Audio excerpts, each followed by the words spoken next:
sizga to'xtovsiz yomonlik qilayotgan dushmaningizni sizdan nari qilib, oyoq qo'llarini titratib, haddini bildirtirib qo'yishga qodir zot Alloh taolodir.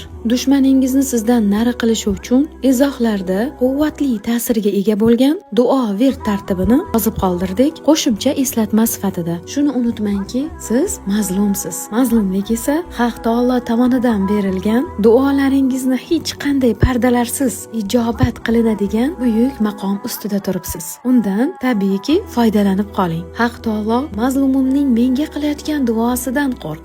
U duolari ila menga yuzlanar ekan, izzat va jalolimga qasamki, mazlumimni yordamimsiz qoldirmayman. Hatto kechiktirib bo'lsa ham javobim albatta bordir. Manba Musnad Ahmad. Demak, qaysi gunohim uchun menga bu sinovlar deya isyonga emas, shukrlar bo'lsin har holimga ey Robbim deya duolar qilishga shoshiling. Bu yerda qo'rqadigan kimsa aslida bu sizning dushmaningizdir. Unutmang, sizning dushmaningizni ham, folbinni ham, sehrni ham, jinlarni ham idrogida tutib turgan zot bu Alloh taolodir. U istagan qalbni istagan tarafiga burib qo'yishga qodir zotdir. Shuningdek, sizning dushmaningizni ham bittada hayotingizdan yo'q qilib tashlashga qodirdir. Buning uchun esa sizdan talab qilinadigan sabablari ilk holatingizdan rozi bo'ling, shukrlar qiling, zikr va duolarda bardavom bo'ling. Dunyoviy nafs havoyimiz natijasida qorayib borayotgan qalbimizni Alloh taolo ana shu dushmanimiz sababidan